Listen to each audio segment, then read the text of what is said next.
Selamat pagi semuanya, salam sejahtera. Saya Nada Adawiyah dari kelas R7E. Hari ini saya akan mempresentasikan mengenai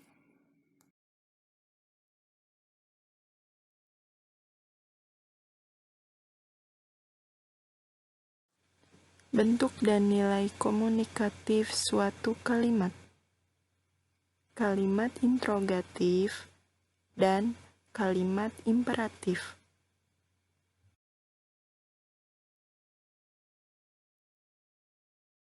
Kalimat interrogatif. Menurut Khair tahun 2009, halaman 189, kalimat interrogatif adalah kalimat yang mengharapkan adanya jawaban secara verbal. Jawaban ini dapat berupa pengakuan, keterangan, alasan, atau pendapat dari pihak pendengar atau pembaca. Jadi, kalimat interrogatif adalah kalimat yang berisi pertanyaan yang diajukan kepada seseorang. Kalimat interrogatif dibentuk untuk mendapatkan responsi berupa jawaban. Pada umumnya, kalimat ini selalu diakhiri dengan tanda tanya. Kalimat interrogatif biasanya ditandai dengan sebuah kata tanya seperti apa, siapa, kapan, di mana, bagaimana, dan lain sebagainya. Alwi dan lain-lain tahun 2003, halaman 357 mengungkapkan kalimat interrogatif merupakan kalimat tanya yang diakhiri dengan tanda tanya. Pada bahasa tulis dan bahasa-bahasa lisan dengan suara naik, terutama jika tidak ada kata tanya atau suara turun. Pentingnya kata tanya dan intonasi tanya dalam kalimat interrogatif juga diungkapkan oleh Krihida Laksana dan lain-lain tahun 2001 halaman 40. Menurutnya, kalimat interrogatif dibentuk dengan dua cara, yaitu dengan mengungkapkan kata tanya dan intonasi tanya.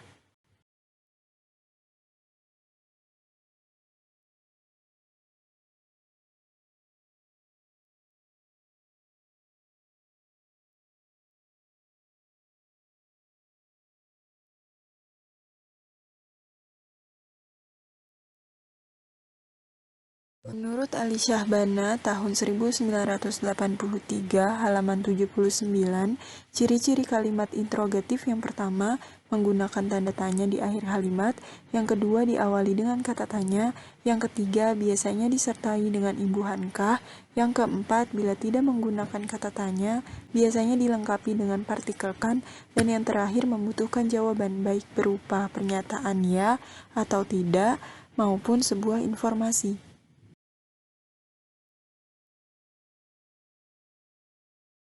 Jenis kalimat interrogatif menurut Sukesti tahun 1997 halaman 30-52.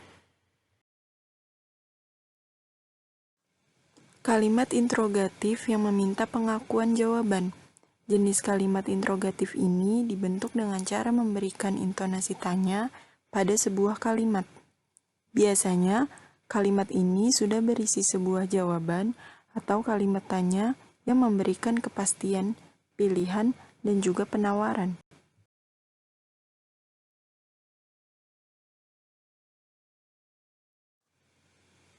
Contoh, apakah kamu yakin dengan jurusan kuliah yang akan kamu pilih? Apakah kamu sudah makan? Apakah setiap penduduk wajib memiliki NPWP? Apakah kamu suka membaca? Apakah kamu mengendarai mobil itu? Apakah kamu yang mencoret dinding kelas? Yang kedua, kalimat interrogatif yang meminta jawaban kata tanya. Kalimat interrogatif yang meminta jawaban kata tanya adalah kalimat yang berisi kata tanya seperti apa, siapa, di mana, kapan, bagaimana, dan lain sebagainya.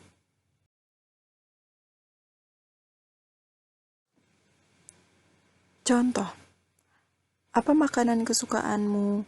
Siapa yang pergi bersama ayah? Di mana kamu meletakkan pisau tadi? Kapan kamu pergi ke Inggris? Bagaimana kamu tahu prosesnya? Yang ketiga, kalimat interrogatif yang meminta jawaban berupa alasan. Pada kalimat interrogatif ini, cenderung menggunakan kata mengapa dan kenapa. Contoh, mengapa kamu datang terlambat?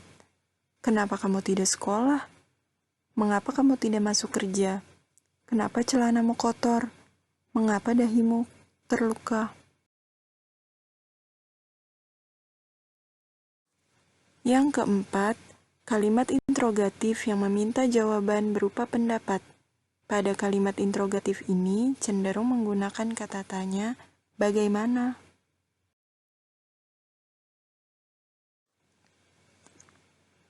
Contoh, bagaimana pencurian itu bisa terjadi? Bagaimana cara kamu bisa mendapat nilai ujian tertinggi? Bagaimana pendapatmu terkait isu SARA akhir-akhir ini? Bagaimana dengan keadaan ibu kamu yang sedang sakit? Bagaimana kecelakaan tersebut bisa terjadi? Lalu ada kalimat imperatif. Kalimat imperatif merupakan bentuk perintah untuk kalimat atau verba yang menyatakan larangan atau keharusan melaksanakan perbuatan. Menurut Deptiknas tahun 2008 halaman 528. Kalimat imperatif atau kalimat perintah adalah kalimat yang mengharapkan tanggapan yang berupa tindakan dari seseorang yang diajak berbicara. Menurut Purba dan kawan-kawan, tahun 2002 halaman 122. Kristal, tahun 1991 halaman 172, lebih jauh menjelaskan, imperatif adalah istilah gramatikal yang dipakai dalam pengelompokan pola kalimat dan biasanya dipertentangkan dengan pola kalimat indikatif atau deklaratif dan interrogatif. Imperatif merujuk pada bentuk verba atau jenis kalimat atau klausa yang dipakai untuk menyatakan perintah. Kalimat imperatif secara fungsional tidak hanya memiliki makna pragmatik memerintah saja, melainkan dapat memiliki makna-makna pragmatik lainnya.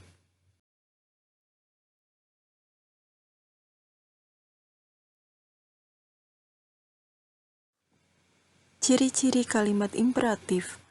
Yang pertama, ditandai dengan intonasi yang rendah pada akhir kalimat. Dalam membaca kalimat imperatif, saat berada pada akhir kalimat harus diakhiri dengan suara yang merendah atau tidak keras dalam pengucapannya.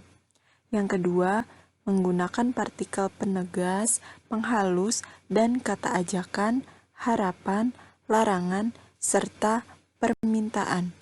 Yang ketiga, susunan inversi sehingga predikat dan subjek tidak selalu terungkap. Yang keempat, pelaku tindakan tidak selalu terungkap.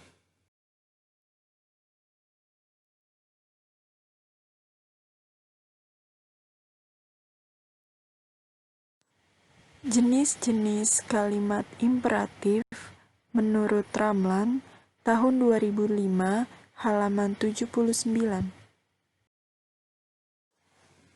Yang pertama, kalimat imperatif halus. Imperatif halus merupakan kalimat perintah yang di dalam penulisannya menggunakan kata-kata yang dianggap sopan. Kata yang biasa digunakan seperti sekiranya, cobalah, tolong, silahkan, dan sebagainya.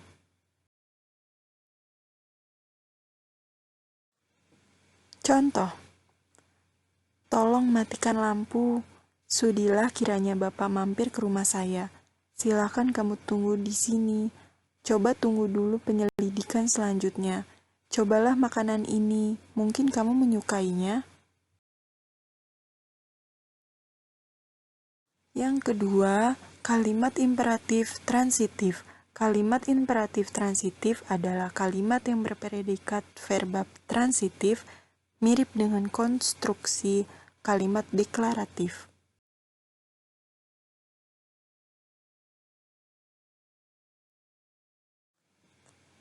Contoh, ubahlah gaya hidupmu, perbaikilah atap rumahmu, carilah pekerjaan yang layak.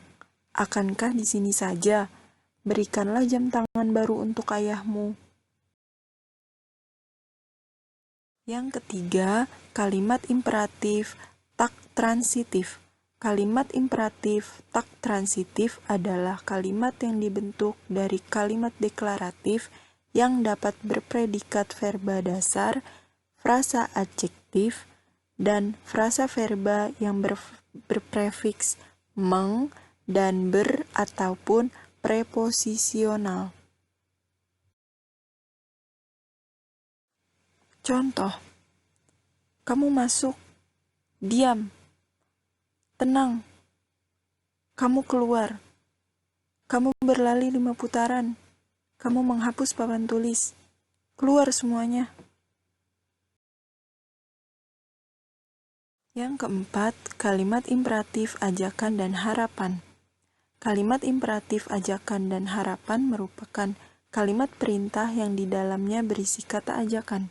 Biasanya diawali dengan kata ayo, mari, harap, dan hendaknya. Contoh, ayo kita masuk ke kelas, ayo kita pulang ke rumah, mari kita lestarikan hutan, hendaknya kita rajin menabung, marilah kita bekerja dengan semangat. Yang kelima, kalimat imperatif permintaan. Kalimat imperatif permintaan adalah kalimat perintah yang ditandai dengan adanya kata mohon dan minta. Subjek pelaku kalimat imperatif permintaan adalah pembicara yang sering tidak diperlihatkan. Contoh, mintalah hadiah kepada ayahmu. Mohon diterima kado dari saya ini. Mintalah izin kepada orang tuamu. Minta perhatiannya sebentar teman-teman. Mohon diterima dengan baik pemberian ini. Mohon maaflah kepada kedua orang tuamu. Yang keenam, kalimat imperatif pembiaran. Kalimat imperatif pembiaran merupakan kalimat perintah yang dinyatakan dengan kata biarkan dan biar. Kalimat ini adalah kebalikan dari kalimat imperatif larangan. Kalimat imperatif pembiaran dapat diartikan membiarkan sesuatu terjadi atau berlangsung. Contoh, biarkan aku makan mie itu. Biarkan saja dia pergi jauh. Biarkan aku berjalan ke arahnya. Yang ketujuh, kalimat imperatif larangan. Kalimat imperatif larangan merupakan kalimat perintah yang berisi larangan dengan ditandai dengan kata jangan.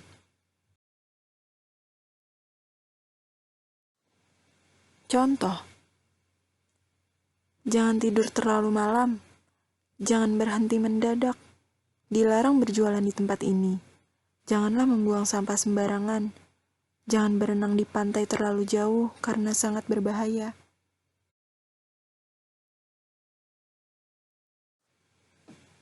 Simpulan, kalimat interrogatif atau kalimat tanya merupakan kalimat yang berfungsi untuk menanyakan sesuatu hal kepada orang lain, entah itu kabar ataupun informasi. Kalimat imperatif atau kalimat perintah merupakan kalimat yang berfungsi untuk memerintah orang lain agar orang lain tersebut mengikuti perintah yang kita ucapkan kepadanya.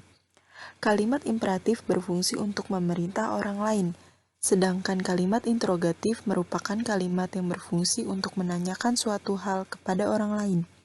Kalimat imperatif sering menggunakan kata jangan atau tolong di dalamnya. Jika tidak, biasanya kata depan kalimat tersebut sering dibubuhi partikel lah atau kan. Sementara itu, kalimat interrogatif sering menggunakan kata tanya di dalamnya.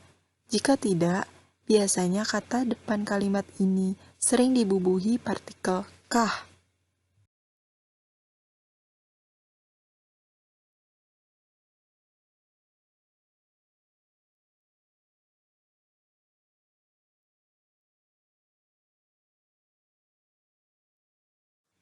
Terima kasih.